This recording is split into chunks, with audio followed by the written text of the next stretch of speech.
special edition of the Stadium Journey podcast. We like to call these special editions Overtime Podcasts. Stadium Journey is more than just a good podcast. It's a great podcast. I don't even want to undersell us. We're great. We're awesome. We're fantastic. Our website, stadiumjourney.com, contains over 2,500 stadium reviews, news items, and great features. Perfect for the traveling sports fan.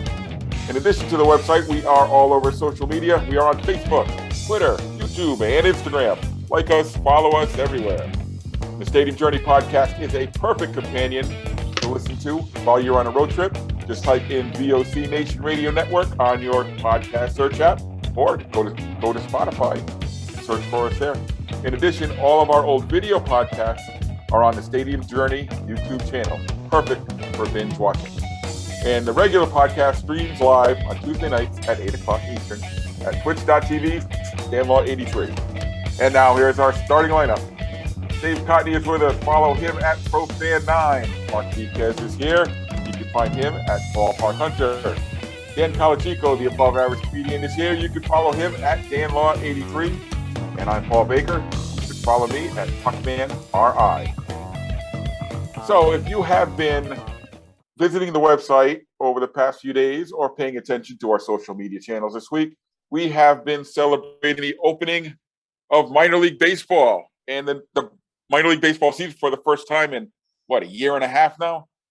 We've been sharing our favorite Minor League Baseball ballparks. So tonight, we decided to join you, a little extra fashion, to recap all of those lists into a best of the best list. And we're going to discuss the ballparks that showed up on more than one writer's list. Mm-hmm. Okay? So there's 120 ballparks now, down from, what was there 2 years ago? 160? Or 159? They knocked out 40 some, yeah. Yeah. So some of our writers did vote for old places. Some of our writers did one from each level. Everybody kind of did a different thing. So we're not going to rank them 1 to 10, or I think we've got 9 here. We're just going to mention the ones that were repeat customers. And then, Mark, you have reached out to some of our listeners and some of our readers to get some of their favorites. We'll get into those too. Yes. Yeah, we'll give shout outs. So thank you for all who contributed. I have your names right here. All right. So let's get into what our writers liked first. So showing up on 2 of our 10 lists was the South Bend Cubs. What's the name of their stadium now? Four Winds Field? Four Winds Field at Coveleski Stadium is the official name. Okay. What did you think of? Have you been? Actually, we'll have to open this up because I don't know who's been to which stadium. So, who on the panel has been there? I've been there before and after the renovations, all right. And I can tell you, it was a very generic product of its time ballpark. And they had told me back in 2007, we're going to make all these plans. It's going to look like Victory Field. And they did it. They knocked it out of the park. They made that into a really awesome place for baseball. Some buildings were knocked down behind the outfield, so it's opened to downtown. And once they went to the Cubs affiliation and the branding, they started becoming the hottest place in town. So beautiful ballpark, great areas to hang out. Couple play areas for the kids. They have rooftop seating there with new apartments they built next to it. It's a really fun little place. And just like Fort Wayne, which I think we'll talk about, it has brought people back to South Bend. South Bend has been revitalized as well. So that's just a really, really great story because that was just a basic ballpark for so many years. And I like the Silverhawks. They were the Silverhawks for many years, and they became the Cubs. It's a fun ballpark. It's a good time there. Dave, have you been to South Bend? No, it is actually one of the closest places to me that I haven't been to in the minor leagues. So maybe it's not that far off on the horizon. Yeah, I've been there myself. Mark, I can attest to your the kids' play areas. They've got a giant area in the outfield full of inflatables, and they have one of those sprinkler things where the fountains come up out of the ground. And I got to tell you, I was walking around Four Winds Field, and I got hit by probably this 13-year-old kid, the hardest hit I have ever taken. And, I'm a pretty decent-sized guy. This kid bounced off of me and didn't even think twice. It was amazing. He was running full speed through the fountains, not looking, bam, and he just shook it right off. It was amazing. Four Winds Casino is located nearby South Bend. I think that's where they got the name from. Yeah, the that's local what they Indian got. casino. Yeah, because it was called Stanley Kovaleski Stadium and named after the former pitcher, I believe Hall of Famer from the area. And the Silverhawks was named after the car they used to produce there. So they were doing things kind of a little bit ahead of time, giving them their ballpark, giving their baseball team a regional name. But then they went to the Cubs, and I mean, their merchandise sold off the shelves. And I think they have an old church there that they renovated into the team store. I was just going to mention, it's actually, it was a synagogue. Synagogue, yes. And now it's the team store. It's pretty cool. All right, and it's got the whole, in keeping up with the Four Winds theme, it's got like an Indian, Native American kind of feel to it. It's a good choice. Yeah. It's a good choice. You know, I probably would go on my top 20 list. But yeah, I can see that being a lot of favorites because it is a fun little spot for baseball. For a single A or high A now, it's a good time. Yep. Okay, and also on our list, Fluor Field, the home of the Greenville Drive. I've been there. Okay. And once again, just like how they made South Bend like a mini Wrigley Field, they did some of that with Fluor Field with a green monster. You can sing Sweet Caroline there as well, which unfortunately you can do everywhere now. And when I was at the game, I had such a great time and I gave it such a high review that Paul Swaney thought, he's like, "Are you sure you want to give it this review?" And I'm like, "Yeah, this was an amazing place. I mean, the tickets were cheap, great merchandise, the place was packed, wonderful food. They had an outdoor bar for 21 and up down the first base line, which was free and it was beautiful. They had the Joe Jacks Museum outside. It was just a really cool little spot in a part of town that has been built up around it, so you can check out. So you get some beers or some chicken wings before the game. You can hang out there after. It's just one of those cool little downtown destinations that I love. I personally love those ballparks more than others. If you're going to build a new ballpark, get the neighborhood to develop around it. And I can see that people thought like me. They really reached out and said, "Hey, this was a great ballpark." And it's been a while since I've been there, but I can imagine it would be just as much fun on a return visit. Yeah, I've heard it's the Red Sox affiliate, so I've heard nothing but great things about it. I have not been there by myself, but I have been to the next one on our list, and I'm probably the only one who's been to this ballpark because it's fairly new. It's only a few years old. The Dunkin' Donuts Park, home of the Hartford Yard Goats. I've been there. Oh, okay. Have you? But yeah, I have. Go for it. Go for it. Yeah, Stephen Key and I went up there, and I think it made his list as well. It's compact into that part of town from what I remember. And I think we went there the first year. We were there the first season it opened. I was back home for the summer, and I said, "Hey, let's go check out Hartford," because it's about a 3-hour drive from where we grew up. And we had a great time. I love the double deck outfield seating. I love the colors of the Hartford Whalers everywhere. I love the Yard Goats logo and branding. And it was just a great atmosphere. And I think Carl Yastrzemski's grandson was playing for Bowie that night. So every time he came up to bat, they're playing the old Carl Yastrzemski song from Carl Yastrzemski.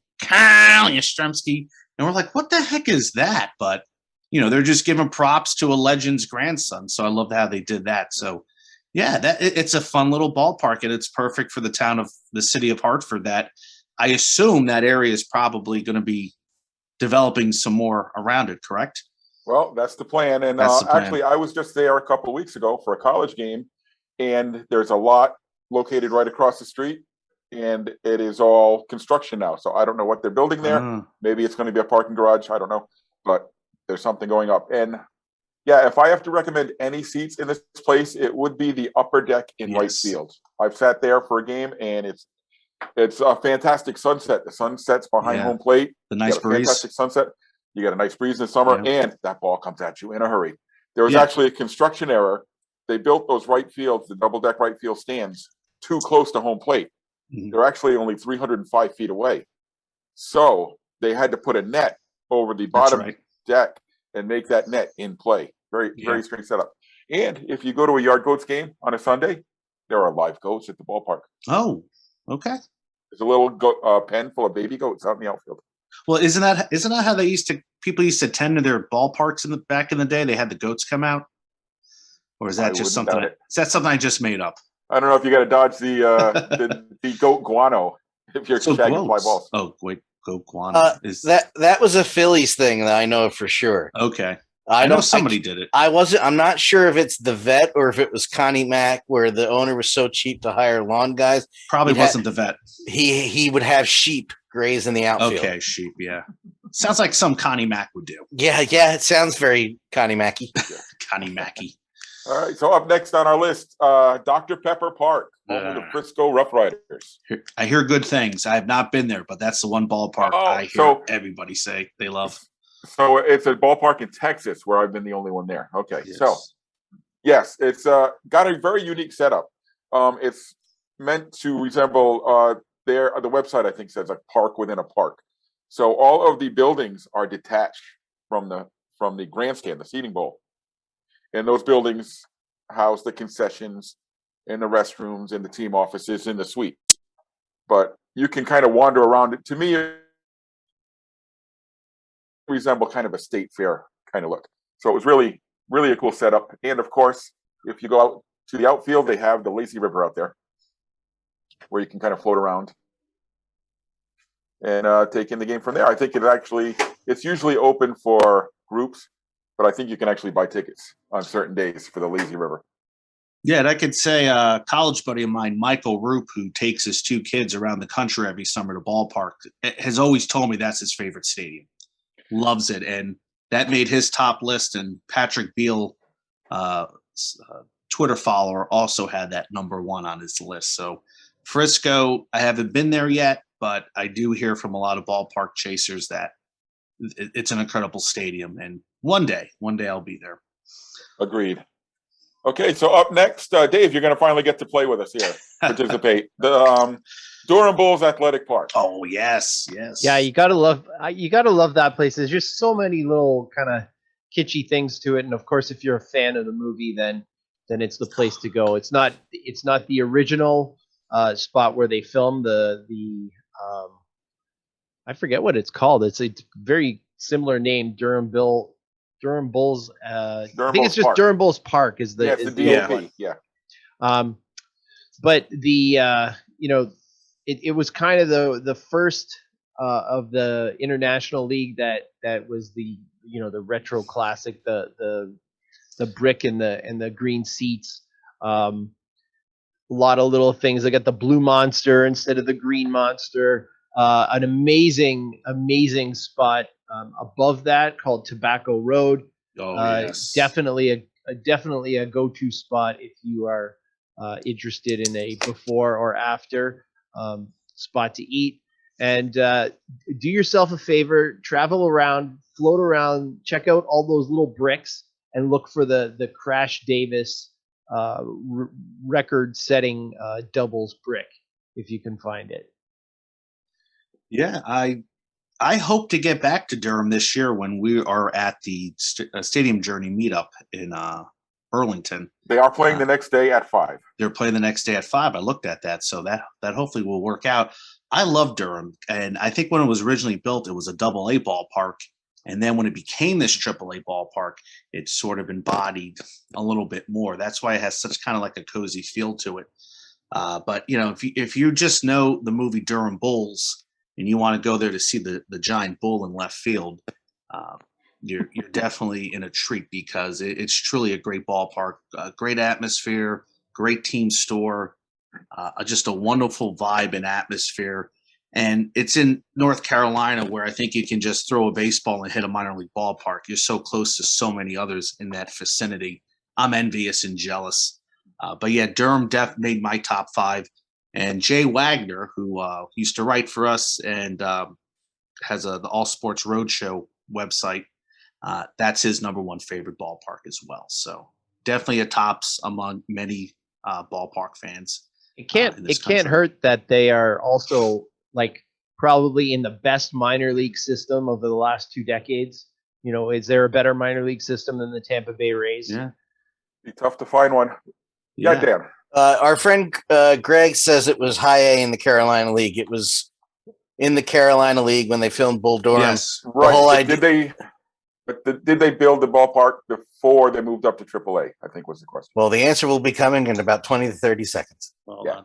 So my only complaint for the Bulls ballpark was that they didn't have enough movie gear in the team store. Yeah. I wanted to get a Crash Davis T-shirt, but you know, if that's the worst part about the ballpark, you got a pretty damn good ballpark. Yeah, and that's the thing, the history of Durham. I mean, you know, if you grew up in the area, the Durham Bulls have been around for decades. And there's a huge history there. And if you're just somebody who knows about it because of the movie, then there's that history to it. And when I was there, I did see a lot of pullover jerseys from the movie that they were selling, which I thought about buying because I thought it'd be a nice little pickup. So you're right. I don't remember a lot of movie merchandise, like if you're comparing to where they shot A League of Their Own down in Southern Indiana, but it's truly a special place. And, you know, when people say Durham, they're not saying that because of the movie. They're saying because it's truly a remarkable little experience there that has probably vastly improved since I've been there. And I can't wait to get back there because, you know, it's one of those ballparks. I go to a lot of minor league ballparks once and I don't get back. Really looking forward to going back to this one this summer. I was able to get a bobblehead of the bull.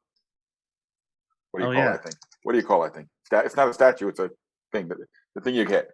And do they give away a steak if you actually do hit it? It's the iconic billboard. bull sign. Yeah, billboard. Thank you. And if you go to Durham, the movie site, the old Durham Athletic Park, is Still only there. a couple miles away, so Yeah, it's worth still there. a stop. Okay, so those were all the ballparks that were mentioned on 2 lists. Let's get into the ones that were mentioned on 3. And we're going to start with a favorite of ours, Parkview Field, Fort Wayne Tin Caps. Oh yeah, those guys. Yeah, is there much more to say after we had our guest on last week? Listen to We that. did pretty show. much a whole show on the Tin Caps and Parkview Field. And Mark, you were talking about how a ballpark revitalizes a downtown. Yes. Bam. Exhibit A, Fort Wayne. That did, and I'll say this again for people who didn't listen, and I would suggest listen to that episode because it was very informative. I hated Fort Wayne. Nobody went to downtown Fort Wayne, 15 years ago. It just wasn't a place you'd go to hang out. And they came up with this, let's build a ballpark downtown. And everybody was like, yeah, we've heard this before, and everybody was saying, yeah, we should do something downtown, but I don't think a ballpark's going to be the answer. So they said, no, we're going to build hotels. We're going to build a parking deck. We're going to build retail space. And I think after a year of playing there, boom, it just sparked this revitalization. Headquarters are moving downtown. They're renovating old buildings and making them into live, work, and play areas. It has truly become one of the best spots for minor league baseball in the country. And who would have thought that 10 years ago when they were still playing in their very outdated ballpark up by the Coliseum, way out of downtown. And now Fort Wayne's kind of a fun little hip place to go to. Some great local restaurants, some microbreweries, some really cool spots to hang out. Who never would have said that 20 years ago when I was in college. Okay, up next on our list, speaking of fun places to go and places that we have highlighted on this podcast, the St. Paul Saints. Oh, yes. Anybody been there but me? Just you. Oh, for years I always said that CHS Field was my favorite stadium, but it was an independent stadium, so I had to kind of make the designation. Now I don't have to do that anymore. CHS Field was number 1 on my list. Blends in well with the community. It's easy to get to by mass transit or car. Affordable tickets. There's always a packed house there. There's always a great promotion going on. They have characters that they hire to walk around like Gert the Flirt and the Nerds, and they got a guy who sings terribly on purpose, and they throw candy out at fans from the press box. They have this recycle center where they collect rainwater for the bathroom drains. They recycle food. They bring out food trucks onto the warning track, certain games, let the fans come on the field to watch fireworks. I mean, there's always something fun going on there. And it's a hot ticket. You know, they usually finish in the top 10 of attendance in minor league baseball. And I'm kind of curious what that's going to look like once we're back to normal levels. Now they're a AAA affiliate, but that is always a destination for me. And I would probably take in a Saints game over a Twins game. And that's a tough call because I love going to Target Field as well. But I mean, you get a lot of bang for your buck at a Saints game. Oh, and 40 craft beers from breweries across the state of Minnesota at the Beer Dabbler. It just doesn't get better. I think tickets are $6 or $5 for the lawn seats. That's unheard of at that level. And I hope it's still the same. It could be different this year because of the pandemic, but I hope they still install the $5, $6 tickets as we move forward into this decade. All right. So, yeah. And their first year in organized, well, affiliated ball, not organized. Should be fun. Independent ball is organized.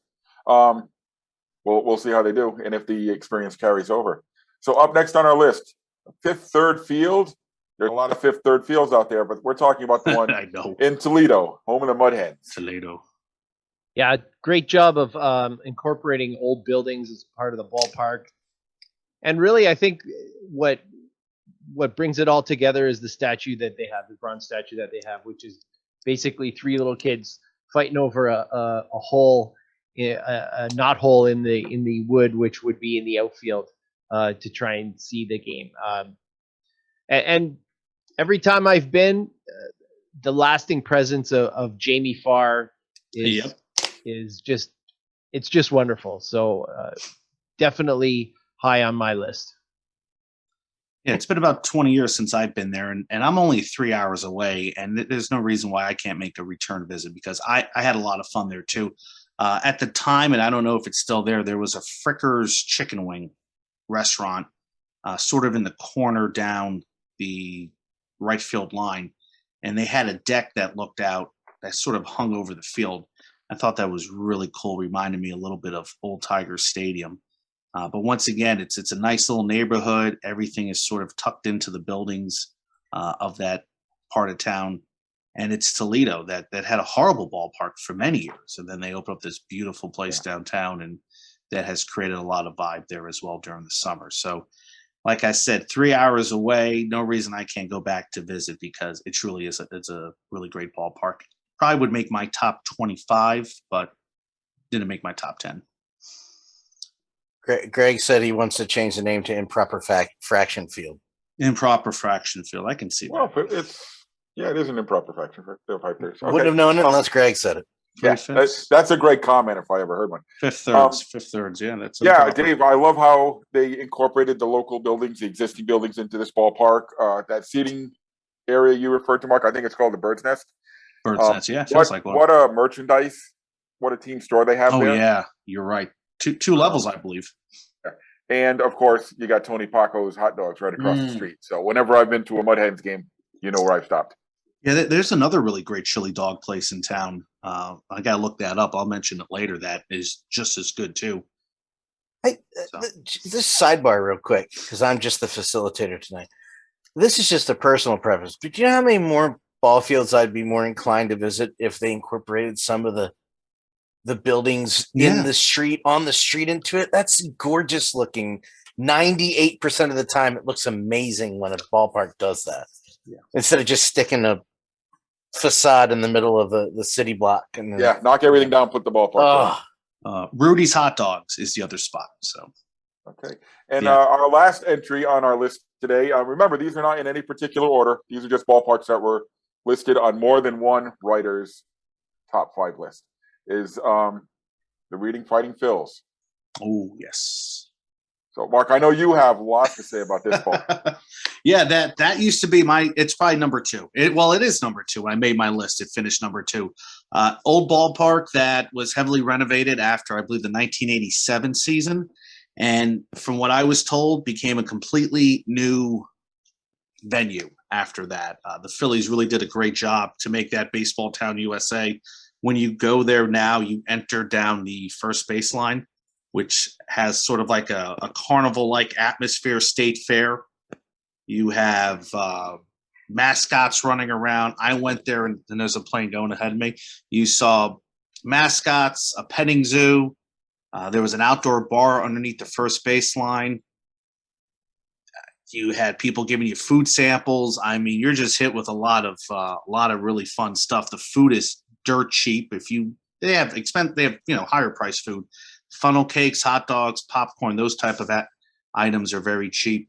Underneath the grandstand is a museum of old photos, collection of newspaper articles, the history of the ballpark, the history of baseball in Reading, iconic players who played there and came through the system. And then you get to watch the game, and it's an old time ballpark feel. And I don't think there's another baseball stadium quite like that in atmosphere, character, and ambiance. It's an amazing place. The only problem is Reading is probably not one of the ideal spots to hang out in compared to St. Paul or Durham. But for baseball business, it does a nice job. David, you've been to Reading before? And is it Reading or Reading? I know I've asked this before. It's Reading. It's Reading. Yes.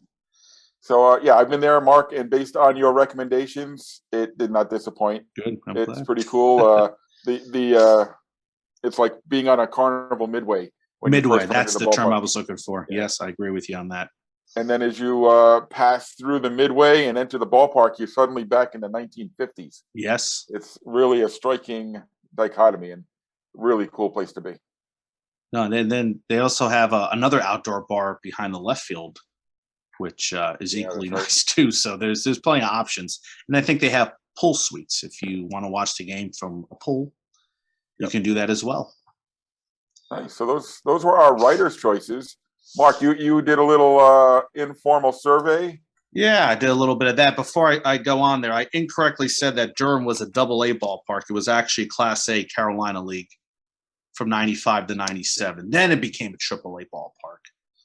So I just want to correct that. I think Dan mentioned that as well. So all credit to Greg. All credit to Greg. I don't want to get hate mail.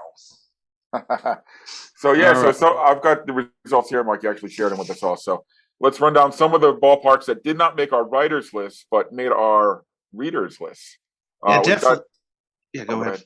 All right. We've got the Nashville Sounds atop their list. Yeah, a lot of people like Nashville. It's First Horizon Park now. They love that stadium. I love it too. It made my top 5. The ideal spot there would be the bandbox out in right field. Outdoor games, drinks, food, putt-putt, ping pong, and whatever type of games you can think of for all ages. There's even a barbecue spot out there. It's really the soul of the ballpark, if I want to quote Joe Mock from his website.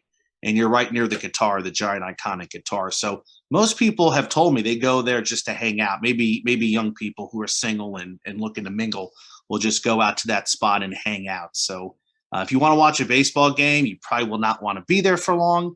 Don't worry, there's plenty of seats throughout the stadium to hang out and watch the game. But another ballpark that was built to revitalize I believe the Georgetown area of town, and it has blossomed from heavily constructed areas the first year to apartments, restaurants, bars, and all sorts of things within 5 years.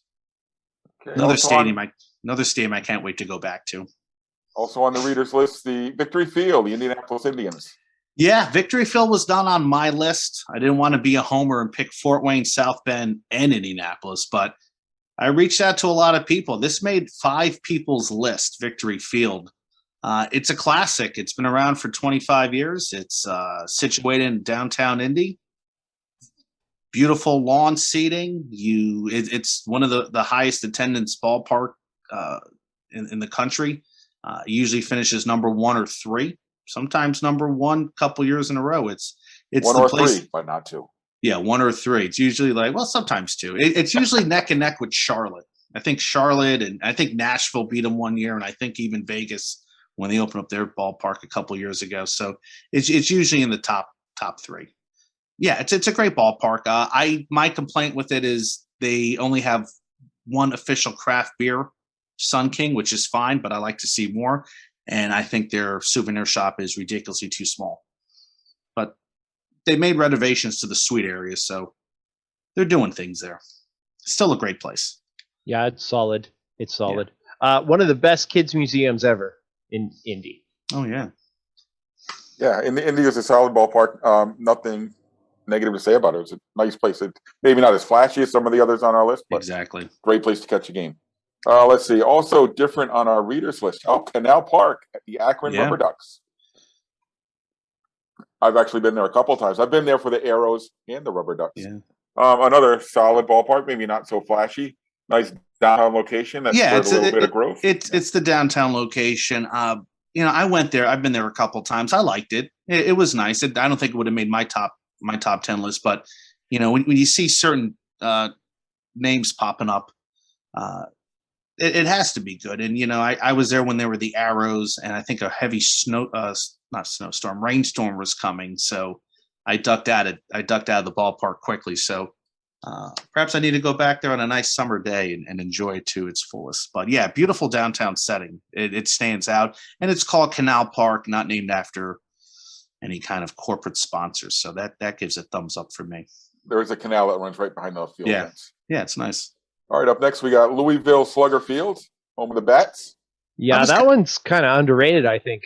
Yeah, great location right on the river. You got you're welcomed by Pee Wee Reese when you walk in the front door. And is there a better baseball pairing than a Bats game at night after going to the Louisville Bat Factory and Museum before? Perfect. Yeah, it's a fun ballpark. They're currently renovating it right now. I don't know where they are at the moment. I was planning on going there this Saturday for a game, but that may have to be altered due to some plans with the wife. So I'll get there eventually. I want to get there when they have the new renovations.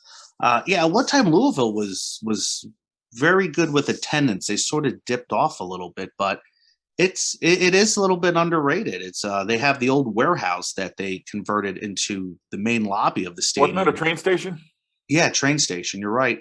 And they have all their pennants hanging up from the multiple leagues they played in. And also they house a lot of championship gear and old photos and jerseys from the club's illustrious history. So there's a lot to take in there. And plus, great food, a nice team store.